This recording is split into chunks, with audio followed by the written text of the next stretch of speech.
And a very good evening, everyone, and welcome to the Coach Atiba Bradley Show, presented by Downstream Casino Resort. I am Kevin Welch, Bobby Landis across the way there, and Coach Bradley betwixt us here as we're coming to you live from Downstream, not Downstream, we're at Social BTB is where we are, and it's the Coach Atiba Bradley Show. We welcome in Coach, and as soon as I said that, my whole screen here just went kind of nuts on me here, but we're good to go. Coach, how you doing? I'm doing well. I'm doing well. Good Bobby, to be here. you? I'm doing good, doing well. Glad to have you both here at Social BTB.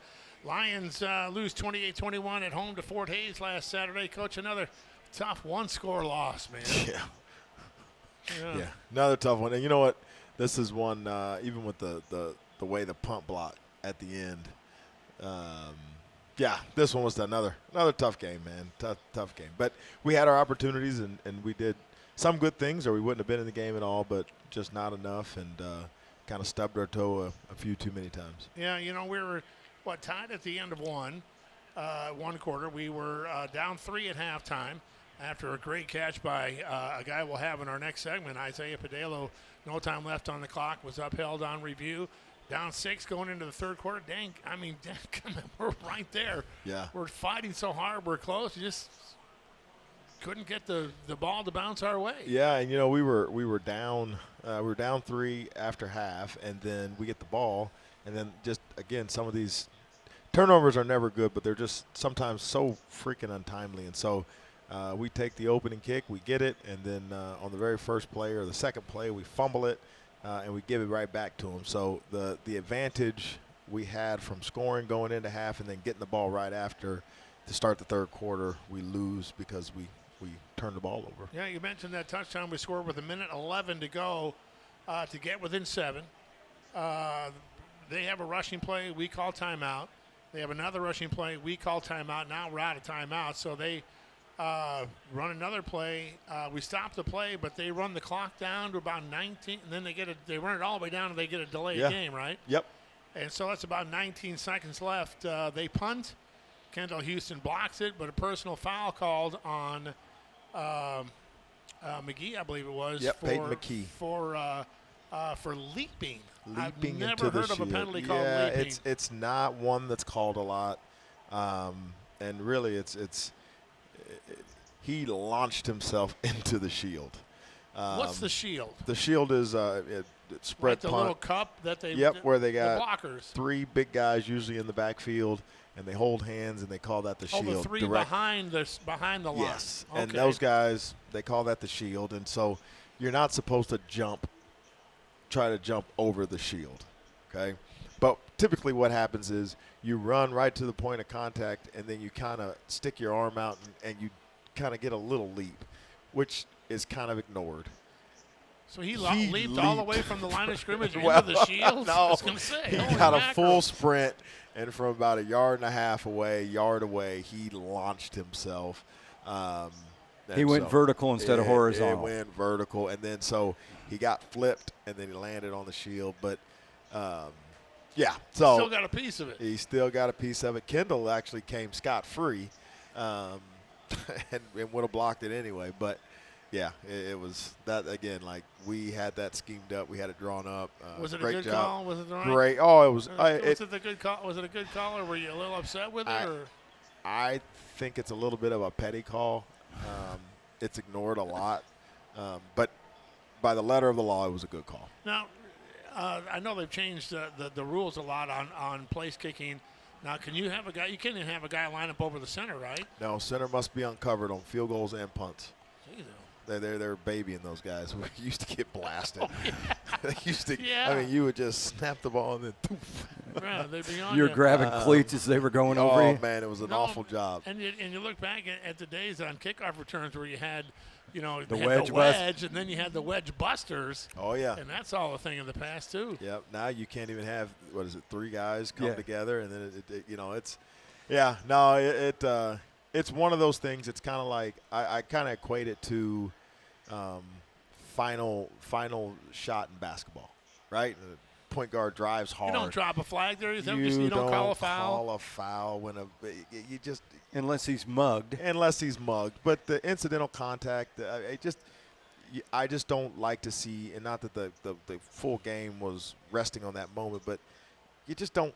You don't want to end a game. Did he fall on him after he blocked it? No, that's the thing. The ball has to go over the shield's head, right? I'm telling you, like I said. How are you going to block it? Go back behind the shield? Well, you end up going through. You go in between the guys. Well, you used to play. What is it? Red Rovers, and that's exactly what you do. You full speed, and what you try to do is you hit the shield, and you try to get one guy to turn a little bit, and then it opens up a lane for another guy. And so, like I said, we got through there. Yeah, I like I said, it still would have been a long shot for us to win the game because there was only no. Oh no. No, that we ball were was deep in there. That ball was blocked on the 20-yard or 18-yard line. There you go. Now I yelled at our guys because anytime you block a punt behind the line of scrimmage, you always scoop and score because it's a dead play. I mean, it's over. You know what I mean? Right. It's fourth down. You're going to get the ball back. Right. But you'd rather try to pick it up and score. So we would have got the ball back on the 19 with probably 20-some seconds. So we would have had 3 shots at the end zone. Right. And then after that happens, they were able to take a knee. Yep, took a knee. And the game is over. You know, Coach, the thing that's and you alluded to it on your TV show and in your press conference, we're moving the ball. We're moving the ball. It's not like we're 3 and out every play. I mean, we outgained Fort Hays overall in the game.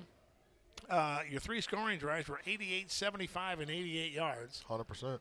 You know, the defense isn't giving up an extraordinary number of points. So is this as far as not being able to get the W because we're moving the ball on people, we're scoring on people? Yeah. Is this a mental thing? Is this a turnover thing? Well, one, it's a turnover thing. Yeah, because we had 3, right? Yep. You know. And then number 1, it's a turnover thing. But then number 2, you're playing the number 21 team ranked in the country. Can't give them opportunities. You're going to play a team that's probably either going to go to a bowl game or go to the playoffs. And so you have to play your best to be able to win those games. They're not going to give you a game and shoot. When you shoot yourself in the foot, they're not going to help you and say, "Oh, that's there. Let me give it right back to you." 2 fumbles and a pick. Yeah. I mean, they're not. That's just not how this league works. It's an unforgiving league, and but yeah, we had every opportunity to win that game, and we, again, I don't want to take anything from Fort Hays. It's not like they were just cones out there, but we didn't help ourselves. We did not take care of the football, and when you don't take care of the football, bad things. The one happen. where Tillman got sacked and he got blasted. Oh, he didn't even see the guy. He was looking downfield and he got right in the face. And I don't want to say you can see you can't blame him for fumbling there, but he got nailed on that play. That's one of those things where he thought protection was going one way, and so his eyes were the guy that hit him was never in his periph. Right. He in his mind, that guy had the whole line sliding to his direction. There's no way there's not a free runner from this direction. Oh, there's a free runner from that direction. Coach, after a tough loss like that, in a game where you were there, you competed, everything, it's in your grasp. What is the reaction of the team in the locker room after that? Do they feel it too? Do they feel like we're there? We can't give up. We got to keep fighting. We got to, it's different this year than it was last year. Yeah, I think it definitely is different. But where we notice it is like each coach is in a group chat. So I'm in a lot of them because I'm the head coach, and they just put me in there. But right, I'm with the linebackers and. I can tell you the film is shared at, I don't know, we got done, walked off field. So film was shared at like 5:30. Saturday? Yeah. Okay. Right after we play. We always share. We give them 24 hours, win or loss. You get the film for 24 hours to look at it and celebrate it or pout over it. And I'm telling you, like 20 minutes after we shared it, not even 20, group messages were blowing up. Play 17, my fault. I should have done this. Play 68. Gosh dang it, I think I'm supposed to be here. I mean, guys. Is this from players? From players. Okay. Taking accountability for what they did. And so, that's been the thing my entire time here is like, yeah, we've had losses, but there's been a lot of times where you immediately, it's like, man, I can't believe the offense turned it over 3 times. Right. Or, man, I can't believe the defense gave up 40 points. That was his fault, not mine. Yeah.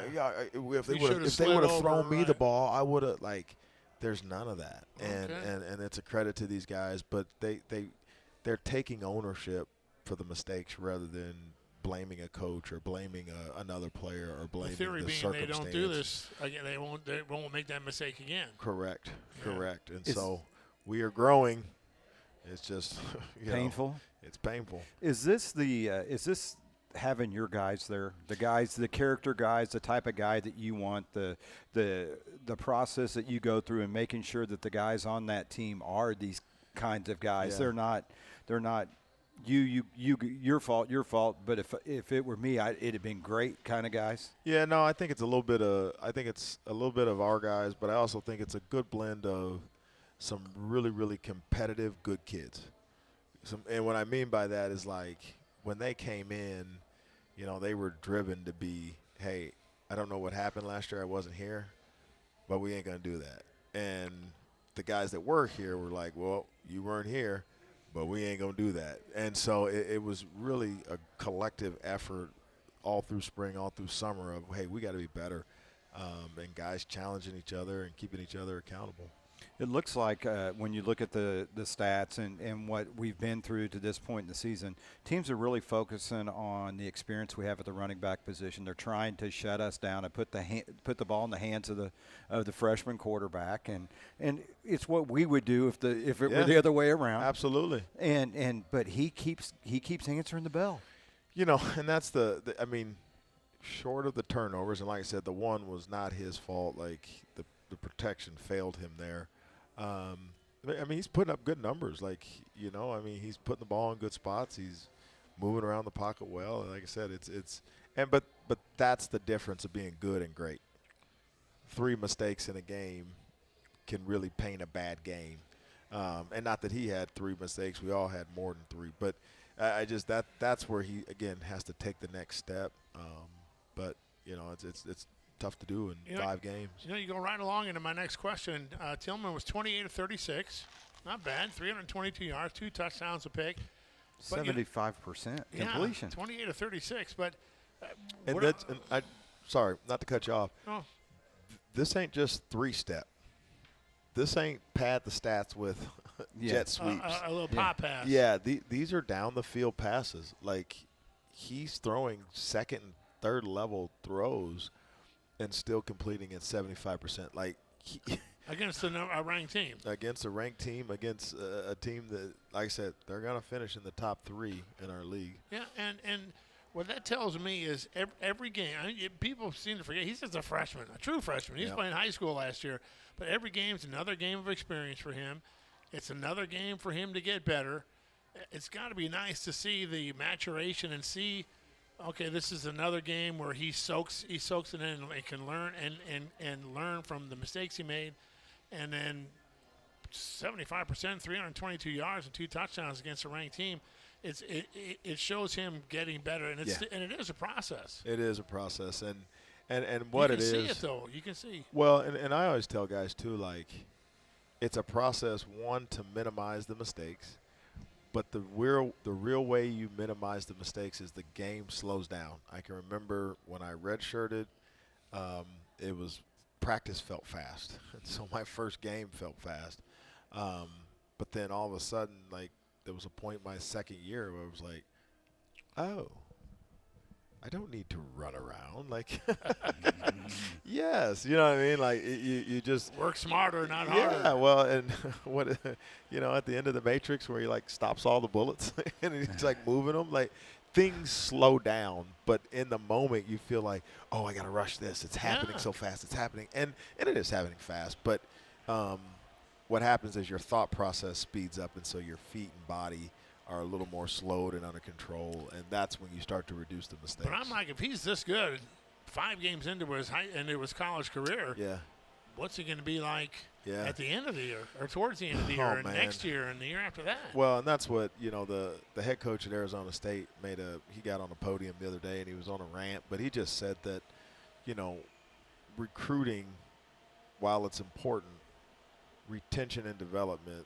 is the game now. Like, that is everything. And so if you're not able to bring this group back and develop this group for 2-3 years, well, then you're starting over. And so, we got to keep him engaged and keep him rolling this season, and then we got to bring him back next season, and he'll be better and better. And sky's the limit for this kid. He's got all the tools. He does. Sky's the limit for this kid. And you really look at things we've played 5 games. 2 of those are wins, and one's in a kind of an anomaly because it was one of those games where everybody happens to everybody. Yeah. Okay, but the other 2 were 1-score games. So of the 5 games we played, 2 were wins, 2 were 1-score games.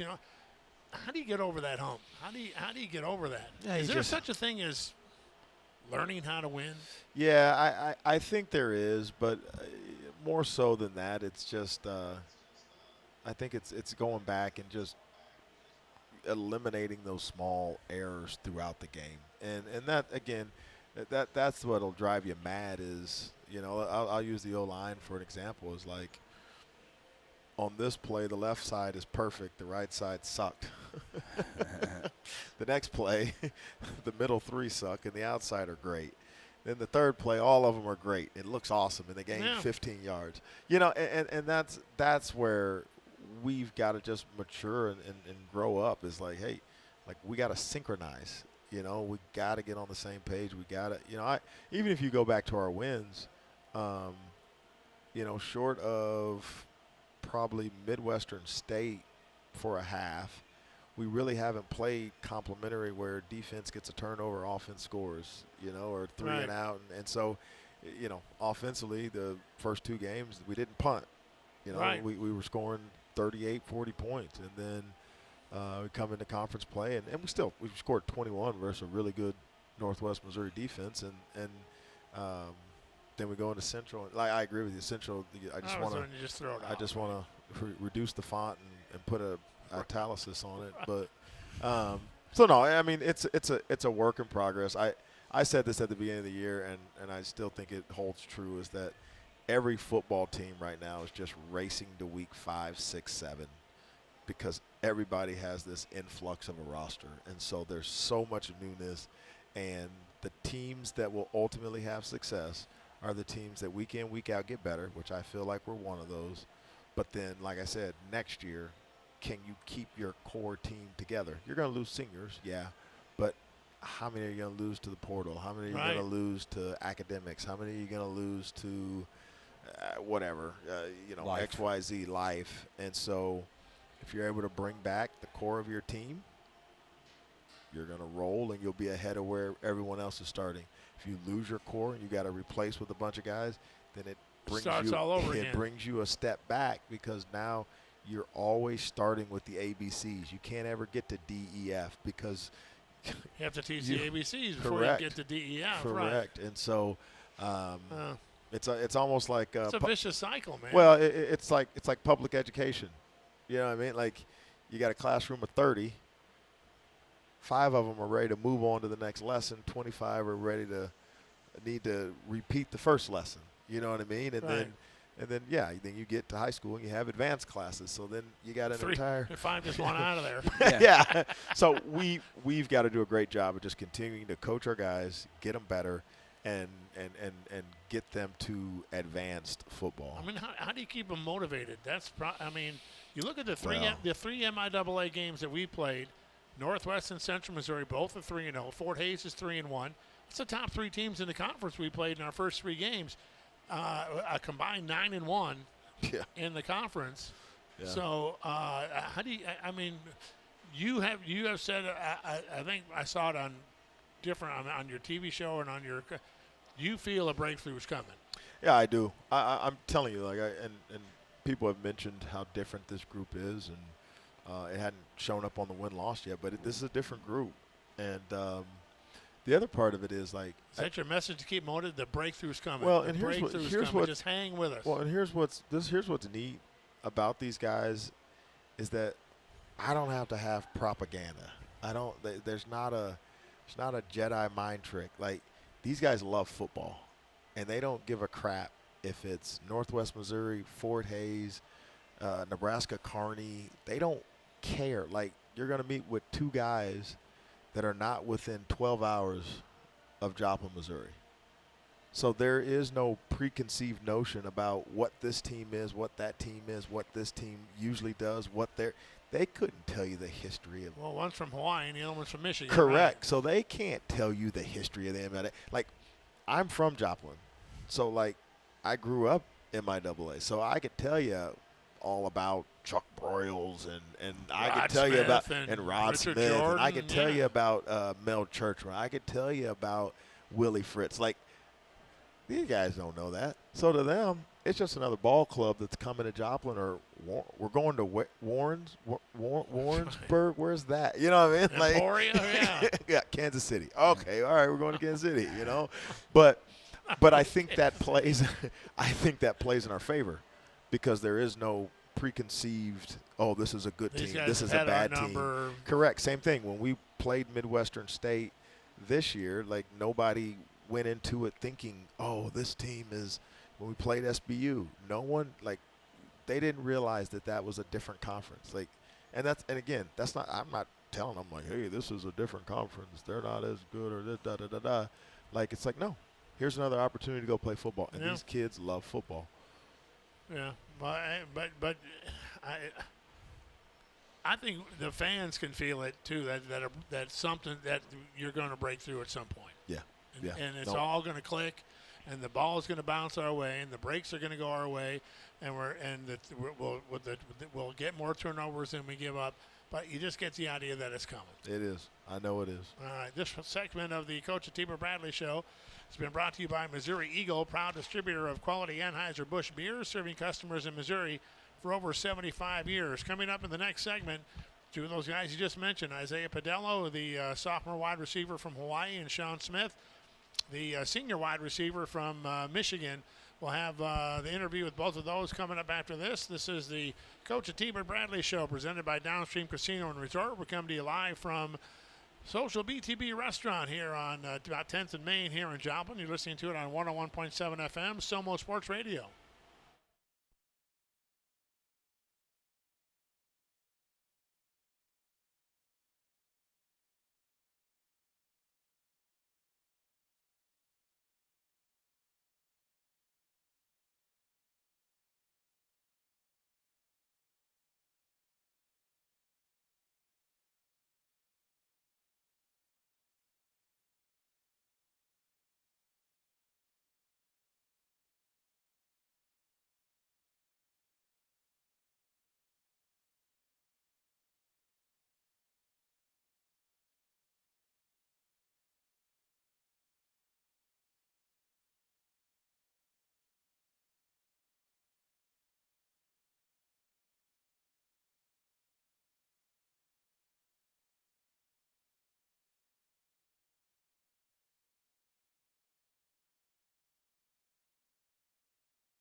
And it is the Coach Atiba Bradley Show, and we are coming to you live from Social BTB Restaurant, 10th and Main here in Joplin. Segment 2 here is brought to you by Mason Woodard Mortuary in Joplin. Family-owned, family-operated, family first.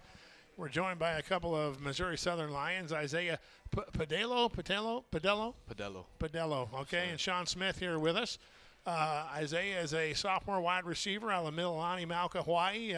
Played for the Mililani Trojans. Yep.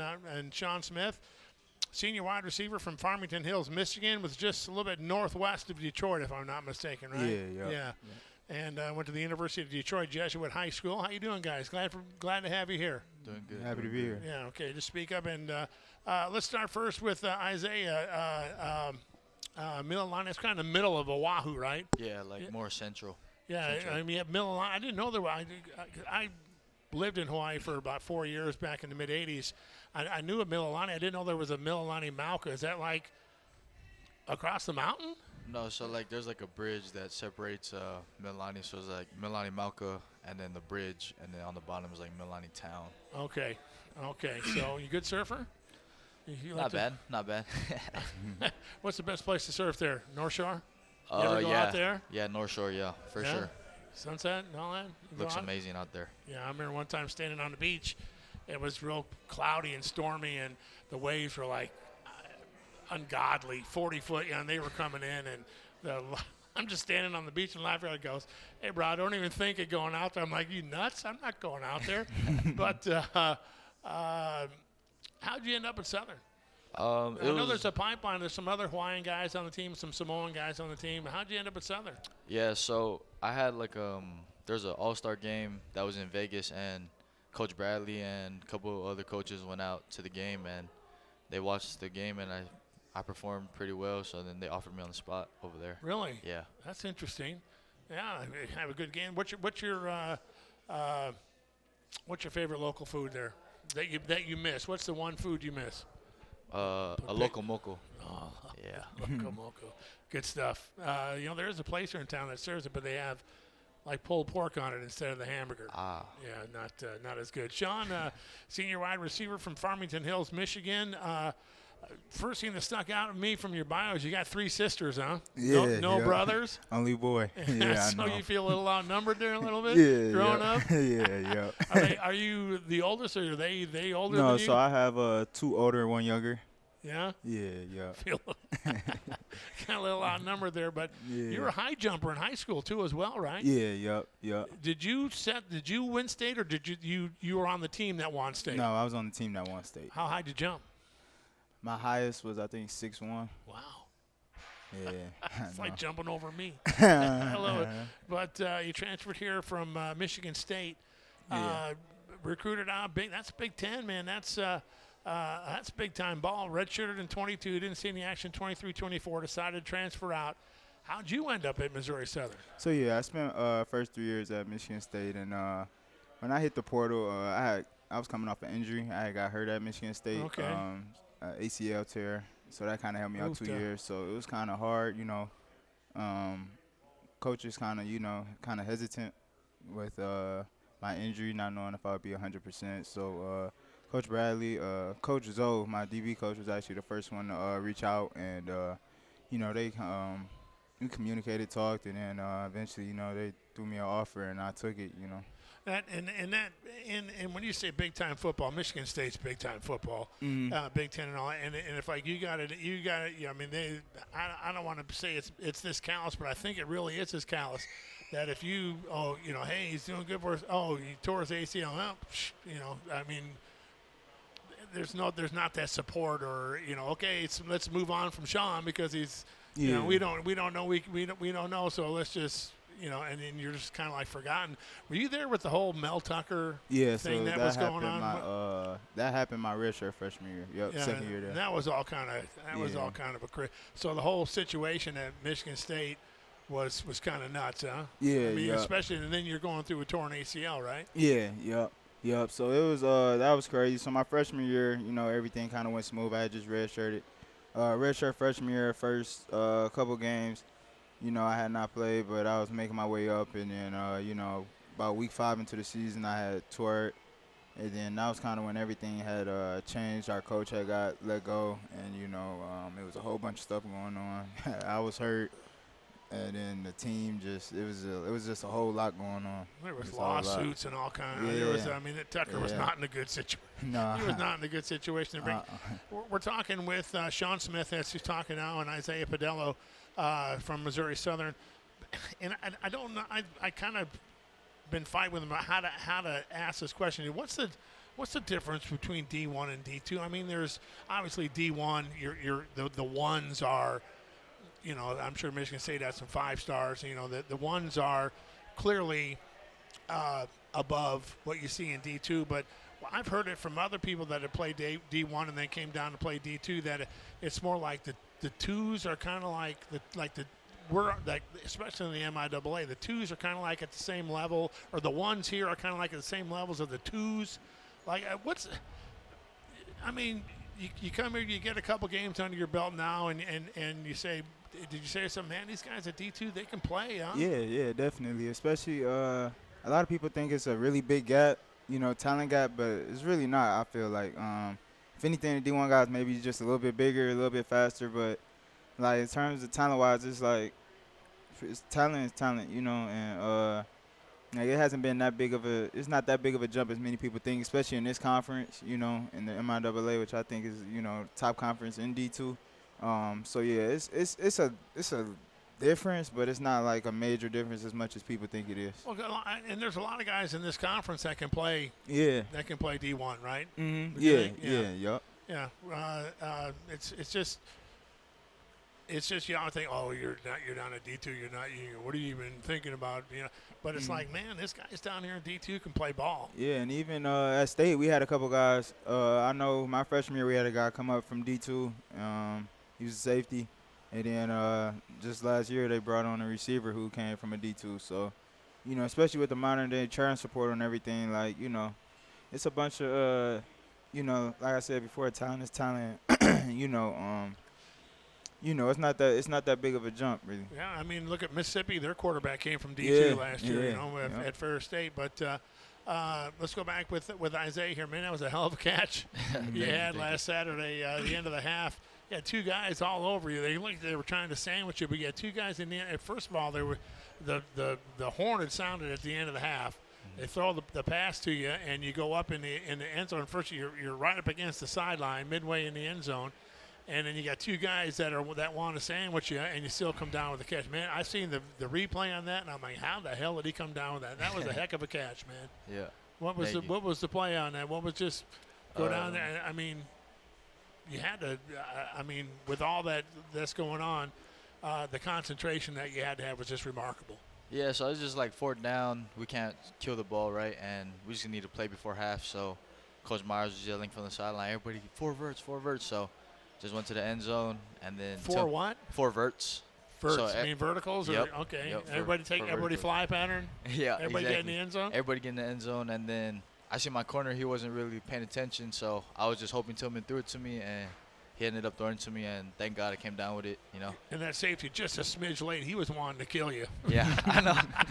That safety was wanting to come over and kill you. But 7 catches, 128 yards, and a TD this year. You're having a pretty good year, Isaiah. Yeah, not bad. Always can improve, though. Yeah, and you're still young, sophomore. So Yep. I like that. I like that about you, where you say there's always room for improvement. But let's go back to Shawn here. It looks like Emporia, the team you got coming up Saturday, looks like they like to throw the ball a lot. What do you see from them as far as defending the pass? So yeah, they kind of give us a lot of boundary pass games. So you're gonna see a lot of screens, a lot of short routes. They don't really stretch the field as much as we've seen like other teams try to throw it deep. They're kind of a team that likes to march. They're a very tempo team, so we're gonna have to be on our feet, ready to go. Can't be lackadaisical.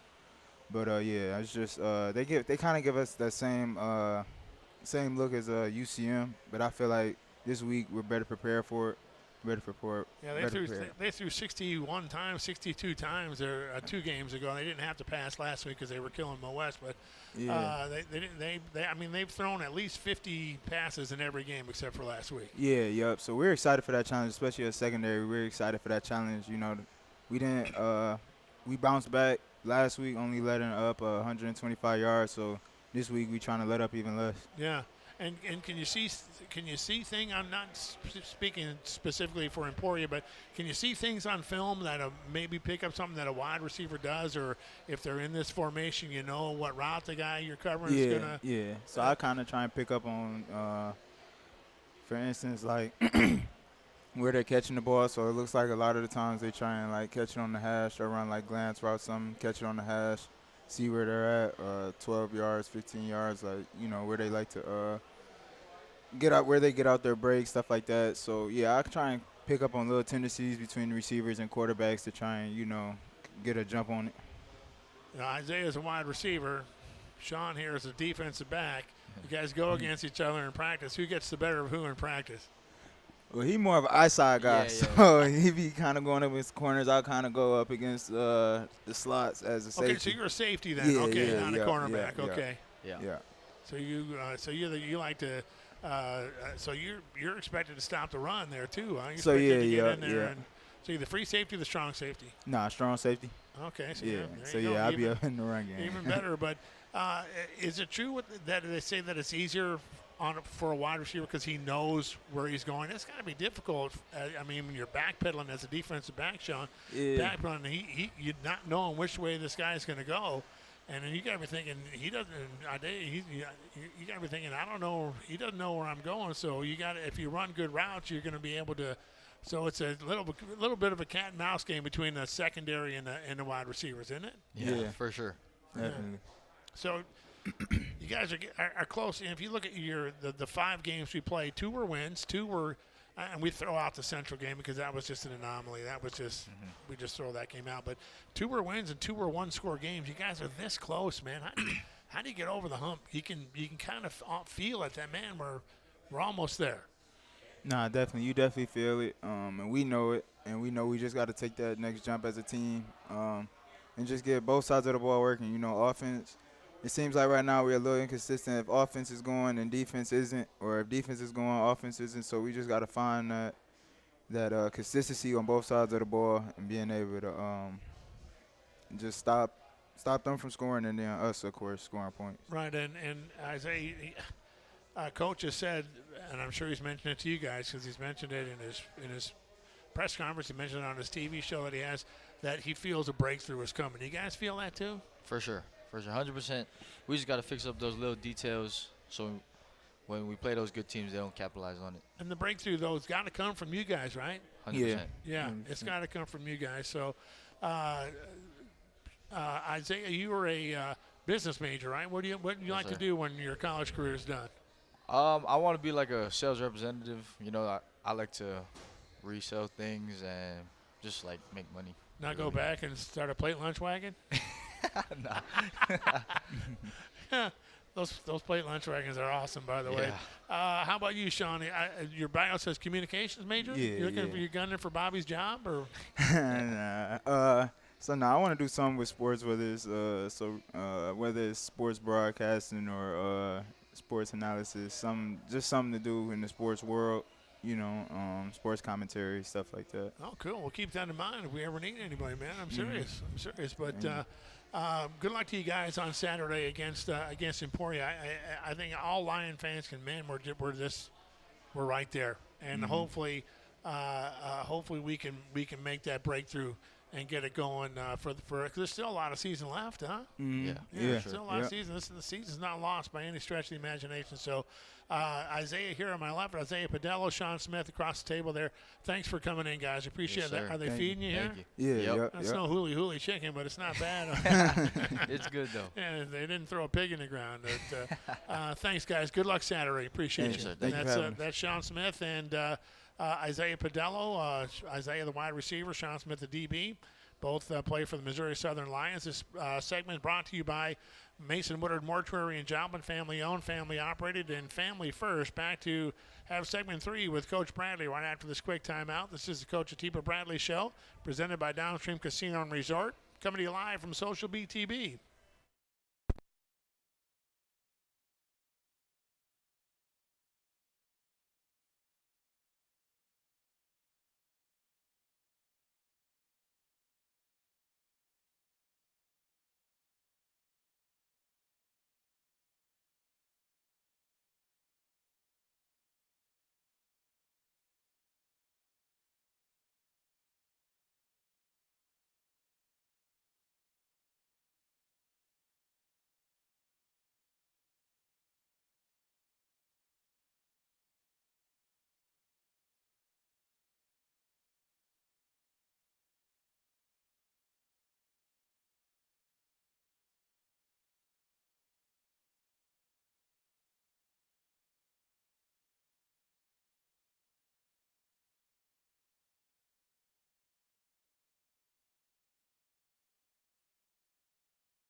And it is the Downstream Casino Resort presenting the Atiba Bradley Show. We're coming to you live from Social BTB Restaurant.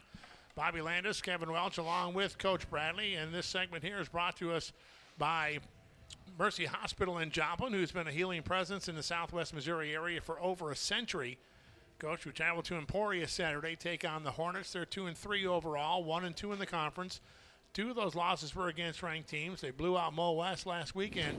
Type of team are the Hornets. Yeah, it's kind of hard to tell because, like you said, they played 2 ranked teams. Did fairly okay, but then Mo West comes to town, or they went to Mo West on a night game and just put it to them. I mean, I think they scored 21 in the first quarter.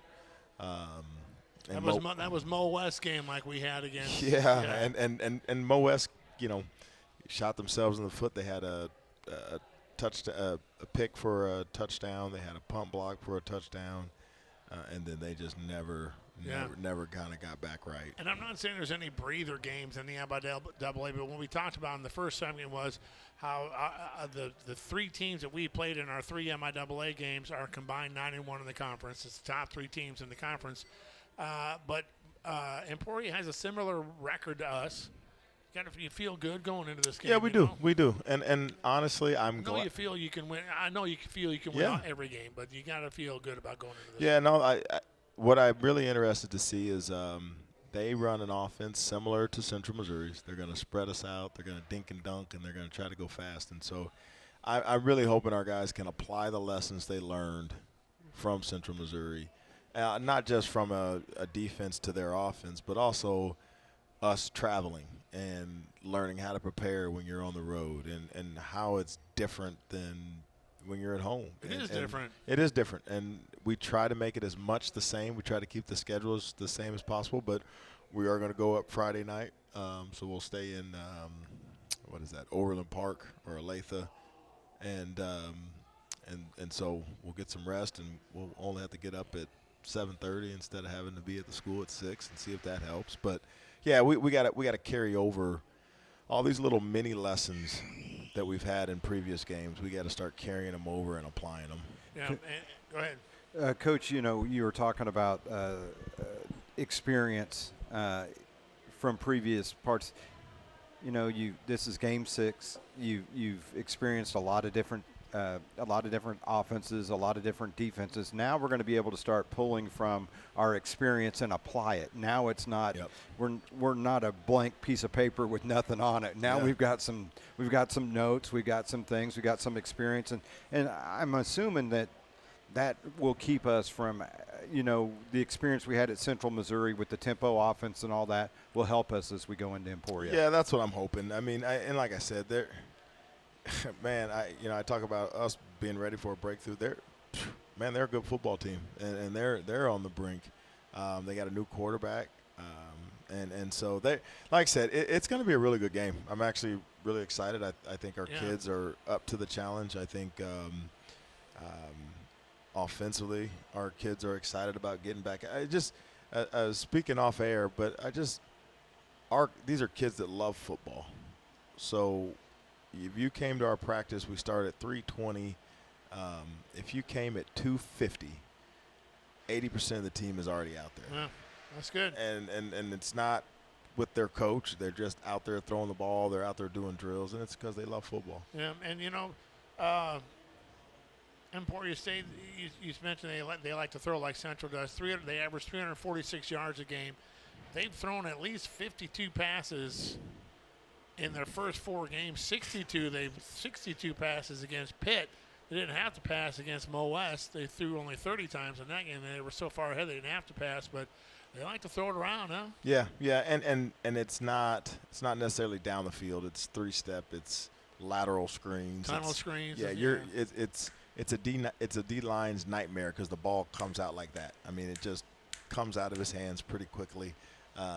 And if it doesn't, it means he's confused or it's quarterback draw. Well, he has been sacked 10 times, their quarterback. Yep, and that's the thing about it is everything's so rhythmic. So it's like catch, foot, oh, that's not what I thought it was. And then or it's covered or correct. the guy broke through, right. And so as an O-line, you're used to the ball getting snapped and then thrown in less than 3 seconds. And so when you have to pass pro to 4, 5, 6, it's like, oh, you still have the ball. You know what I mean? Like you're a little surprised Right. when you turn around and your quarterback's on the ground. Their quarterback, Ben Harris, transferred in. He's a transfer from North Alabama. He threw 5 picks in his first 2 games. He threw 4 against Angelo State in one game. Threw 5 picks in the first 2 games. Hasn't thrown one since. How do you get 4 picks against that guy?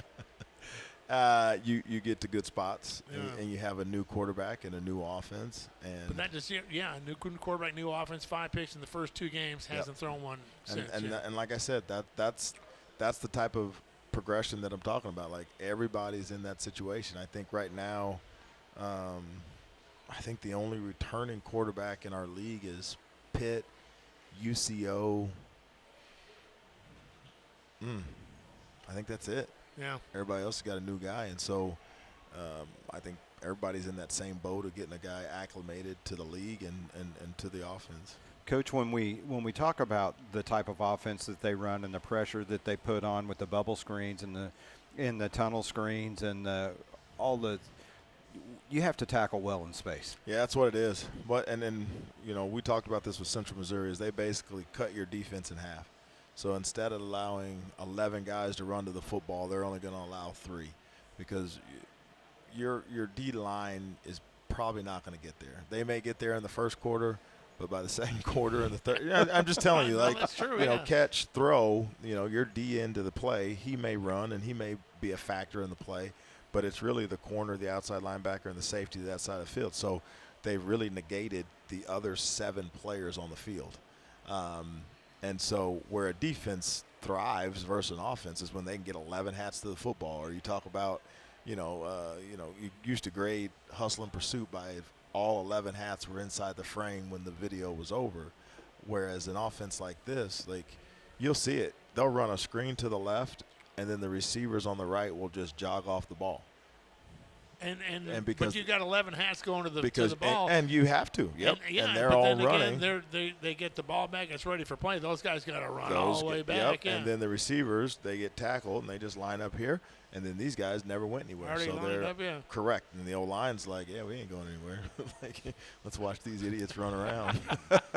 So to your point, you have to be able to tackle in one-on-one situations, and you have to be able to tackle in one-on-one situations in space. Because if you want to slow them down, you got to get them to 2nd and 8. You got to get them to 3rd and 7. If they're living in 1st and 10, 2nd and 4, 3rd and 1, they're gonna go in a flurry. Yeah. And so we gotta get them off schedule. Like piranhas, huh? They're just That's gonna. exactly right. Yeah, but on the defensive side, they average giving up 241 yards a game rushing. And that's after they held Mo West to negative yards rushing last week. So they still average 241 yards, give it up on defense. Yeah. So it's important to get that rushing game going forward. Yeah, and for multiple reasons. One, we're better when we're running the ball. Yeah. Plain and simple. When we are balanced, we're a better football team. And then 2, I've said it before, the best defense to these types of offense is to keep them on the bench. And so if we can get one of our classic 14-play drives for 6 minutes, boom, half of a quarter is gone. So that's 2 possessions. And so that's like we said last week, he had an 88, a 75, and an 88-yard Absolutely. drive. So how cool is that to say? Our classic 14-play drive. I know, I love it. That's awesome. I love it. Well, and somebody was, and it's funny because, as a football coach, as a head coach, I'm over there going, yeah. But to watch it, it's like, oh man, throw the ball down the field. Not to me, it's awesome. Well, you guys are true football fans. I was a left tackle on the team. You guys probably threw more passes in the first quarter than we threw all season. You're right? accustomed to it. No, I mean Woody Hayes, 3 yards in a cloud of dust. Is what we grew up in. The thing I like about it when Myers gets in those modes and we have these long drives, like when you break them down, it's not 14 runs. No, and it's 6-7 yard passes. Oh yeah, it's literally 8 runs, 6 passes, or vice versa, 6 passes. I mean, he does a really good job of keeping people off balance and us staying balanced. And I, like I said, he's doing a phenomenal job. You talk about growth. There's so much growth in his play calling from year 1 to year 2. He's such a better – and not that he was bad in year one. He's probably listening like, oh, man, you hated me. No, he just in terms of the game No, you're slowing good, but down, you got better. Absolutely. Yeah. I mean, he does Save a really me, nice Coach. job. Yeah. There you go. Edit that out. Yeah. Oh, we're live. They also had a block He's punt. been married a long time. He knows how to cover. They also had a block punt and a pick six last week, so they're like every phase of their. They were clicking. They were humming. This is one of those games where Mo West had to take their ass whooping like we did a couple weeks ago. Yep. And I was just glad I had a 3-hour bus ride to calm down. They were at home, so they went to the locker room. Kick the cat. Yeah, but no, like I said, they have the ability, and every team does. When things get going and things get going well, it can get out of hand real quick. But we got to go in with some maturity and have a good game. Got to limit turnovers.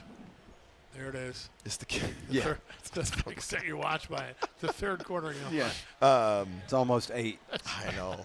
Well, the day starts early on Sunday, Monday, Tuesday. Got to limit turnovers. But yeah, it's huge. That's it. Because again, you can't have those 14 play drives if you're having turnovers. You cannot give an offense of this high power extra possessions. I was saying because maybe you're talking about if you have this 14-play drive, you're taking possessions away from them. Yep. But if you fumble to them, you're giving them an You're extra giving possession. them extra possessions. And again, this is one of these are the types of offenses that you don't go, okay, we're going to hold them to 13 points. They're going to get points. They're going to score some points. And so the best thing you can do is you can contain them. You can make them work for it. And so when you just keep giving them chances, it's not good for you. And then the other part of it, too, is as a defense, you only have so many calls. And so with these offenses that get to go fast, when they figure out what your game plan is, it becomes a really long night. Do you ever tell your off play defensive backs and the linebackers just don't go running over there? It's hard. I know, and it's hard for them. It's human nature. It's football. From day one ingrained in you. And then. But do you ever say, for the good of the team, and just what are the chances they're going to make a play? Well, and we do. I mean, we play 13 D linemen. But then if you don't, that guy's going to cut across the field. Well, that's what I was going to say. It's the one time that a guy misses a tackle and then the guy scores, and you got 4 guys standing there, and. I can tell you who the 4 guys getting yelled at are going to be. Yeah. Well, they're going to go on the press. Coach told us not to run over. They're going to go to the press conference and say, well, we went to the Kevin Welch football clinic, and it said. I'm just spitballing here. Well, and it's just spitballing. It's annoying, but you're exactly right. Like, and it's Dan, it's if a you do, great. Dan, if you don't, because the one time you don't, he's going to reverse his field or something and come flying over to where those guys. Realistically, what happens if you're on the opposite side of the field, ball's thrown, you burst for if you're on the numbers, you make it to the hash or the middle of the field, and then you realize the kid's tackled, and then you start to get lined up. If he's not tackled, then you keep running. But yeah, when it's lateral at the line of scrimmage, it really cuts your defense. I mean, not even in half. I mean, it takes 2/3 of the defense out of it. Okay. This segment has been brought to you by the Kevin Welch Coaching Clinic. We can have one. I'll host it. We'll have a radio show and coaching clinic out at the Do college. video? Absolutely. Hey, all you Symbol coaches out there, good to see you, Lane Kiffin. Good to see you. Good to see you, Coach DeBoer. Have you guys ever thought I told them this side of the field not to run to the ball? And they're like, no, Kevin, we never thought of it at all. Hey, let's. We want to keep our jobs, Kevin. That's why. Segment brought to you by Mercy Hospital in Joplin. They've been a healing presence in Southwest Missouri area for over a century. Coming up, segment 4, we'll wrap it up. It's the Coach Atiba Bradley Show, presented by Downstream Casino and Resort. We're coming to you live from Social BTB Restaurant on 10th and Main in Joplin. You're listening to it on 101.7 FM, Somo Sports Radio.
Back here at Social BTB Restaurant, it is the Coach Atiba Bradley Show presented by Downstream Casino and Resort. And segment 4 here, and just do have to apologize. For all intents and purposes, it shows that our stream is working. I'm looking at the thing right now, and it shows it's working, but evidently the live stream is not working. The radio part's good, but the We've checked our phones. we've checked everywhere, but Yeah, we're it not just- getting anything on the. The ghost in the machine has showed up in the video stream tonight. So we do apologize for that, but Southern It's plays. almost Halloween. Oh yeah, no question. It's a full moon, is what it is. Southern plays on the road at Emporia. It's midway between Wichita and Topeka. So you guys go to Kansas City and then back down again? Yeah, so it's about 3 hours of nothing. So like you go, what is that, Fredona, and then kind of zigzag your way. You go through Fort Scott. I mean, you really, I mean, there's nothing in between here and there. So Probably faster to go. It's all interesting. Just go well, up and down rather it than adds zigzag your way It through. adds maybe 20 minutes, but going to Kansas City, there's a ton of hotels, there's a ton of places to eat. It's They can accommodate 100 people. correct. So we'll go up the night before. We'll get in the hotel around 6:30 or 7. Let the boys kick their feet up and be boys and run up and down the hallways, and then we'll have a team meeting at 9. Bed checks at 10, and then we'll get up in the morning. You have a bed check, huh? Oh yeah. You got guys who live in Kansas City. They have Yeah, family who'll be well, showing up. and- Just you know how great and disciplined these kids are, and I'll say, They're "You still have bed kids. check? Hell Oh, yeah, we got They're it." still kids. Well, and you know what? Like, What a great bunch of kids we got. You know. Yeah, bed check? Yeah, we do. We would be part of the bed check if you ever let us go with him on come the on, road. come on. We'd be the one that he was bed checking. That's what I'm saying. Oh, okay. Yeah, Where do you two monkeys think you're going? well, and they are kids, and you just shenanigans.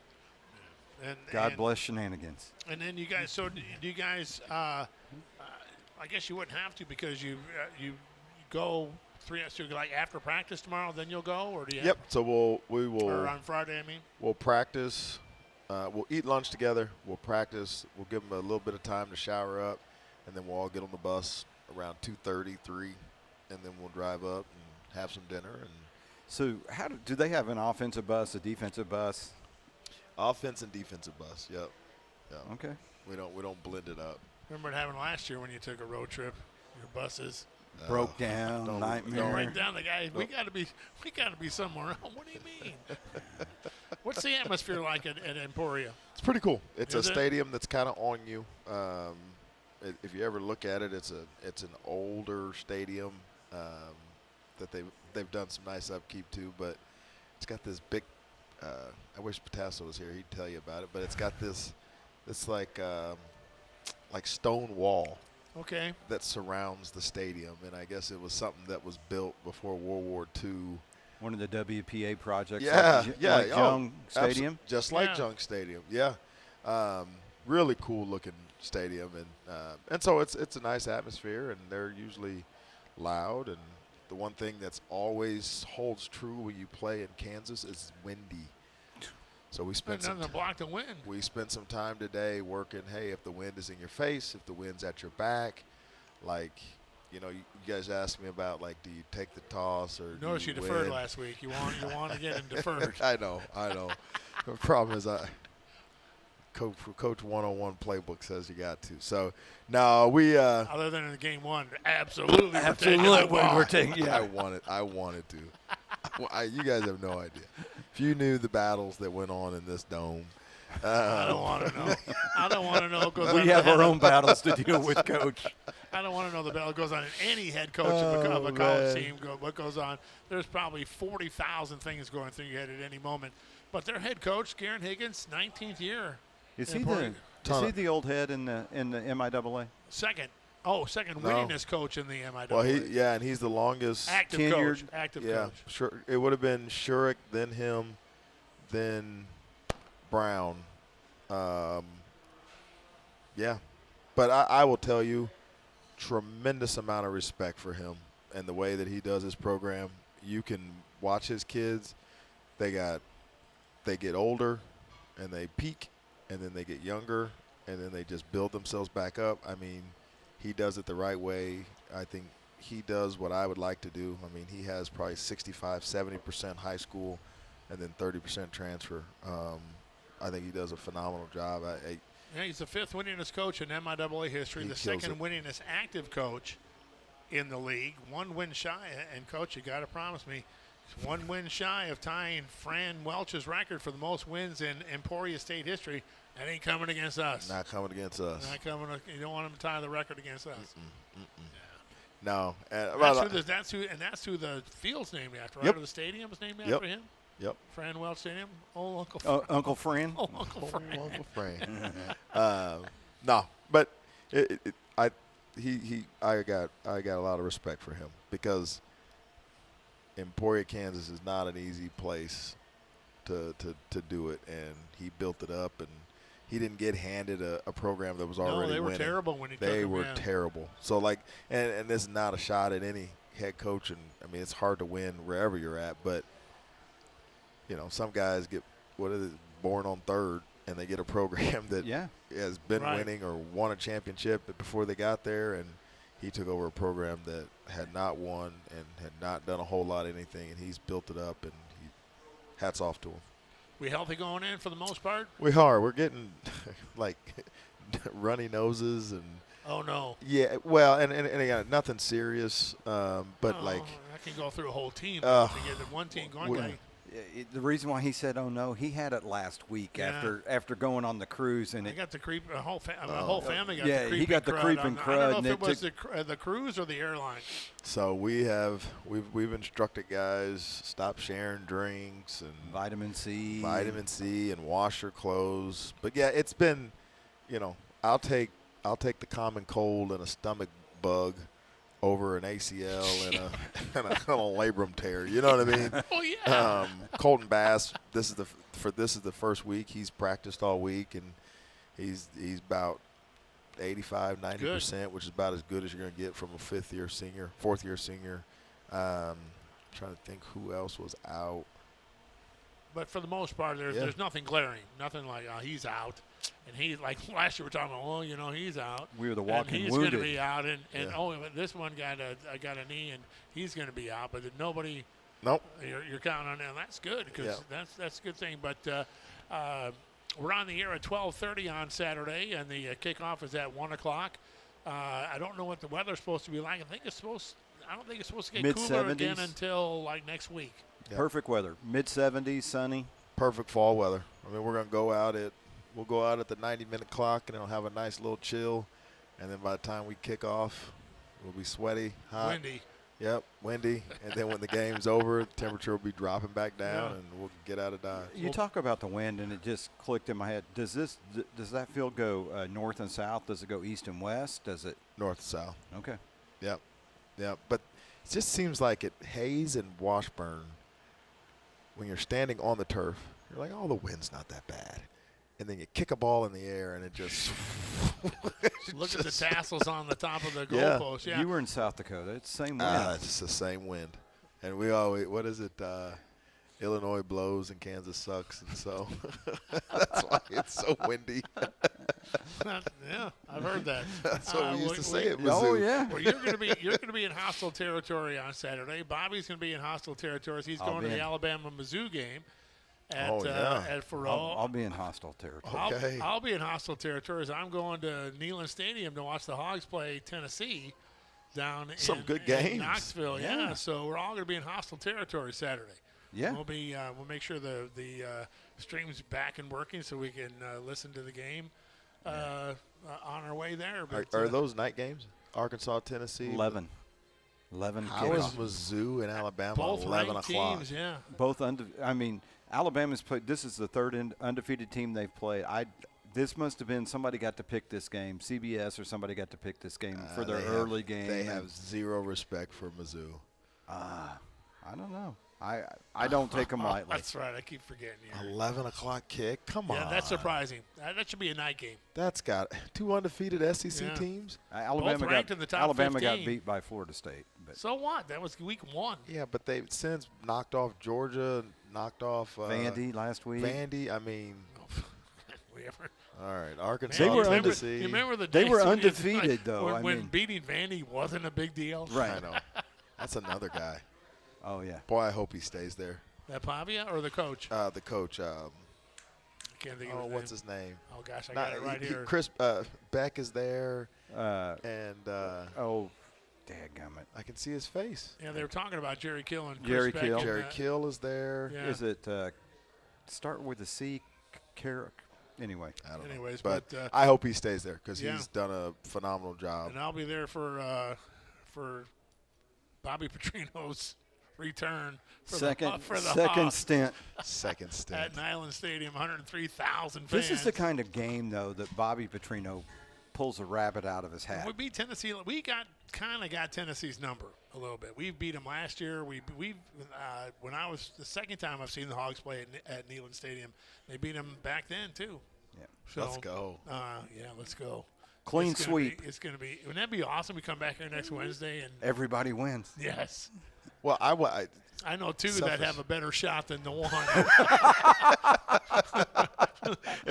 a far better shot. if you're than listening on air, he pointed at the Alabama and the Lions. So, as the two that They have a the better chance to shot- win. have a Yeah. better shot to win than the one does. well, But, secretly, I root for the Razorbacks so that the Mizzou-Arkansas game is huge. Means something. Yeah.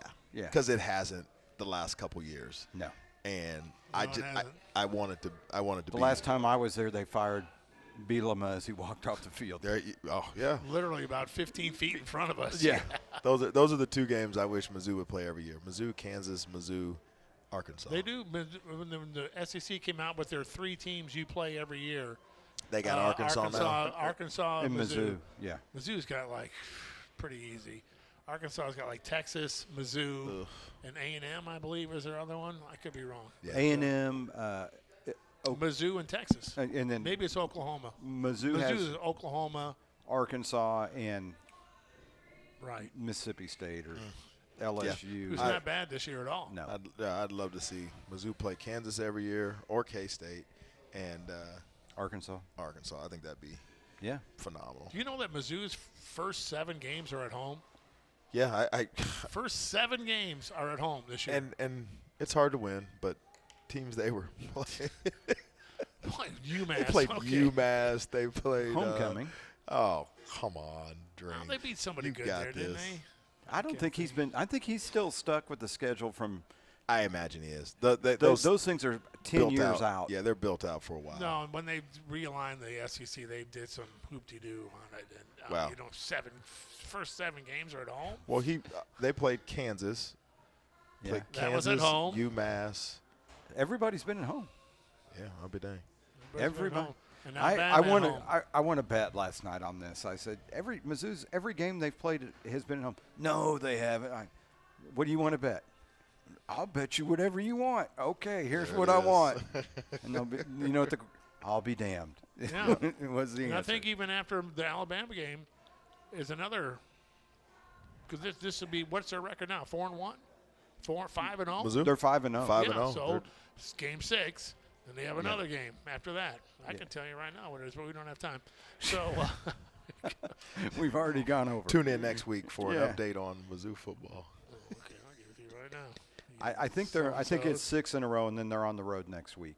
I think they've got, but I think they've still got No, I think A&M at they're- home? They're Alabama, and then they're at Auburn. Yeah. So the first 6 games, first 7 weeks. Yeah, because they had the bye, and then they have like A&M at home, They and have then they have Auburn, Mississippi Then State. they're at Vandy.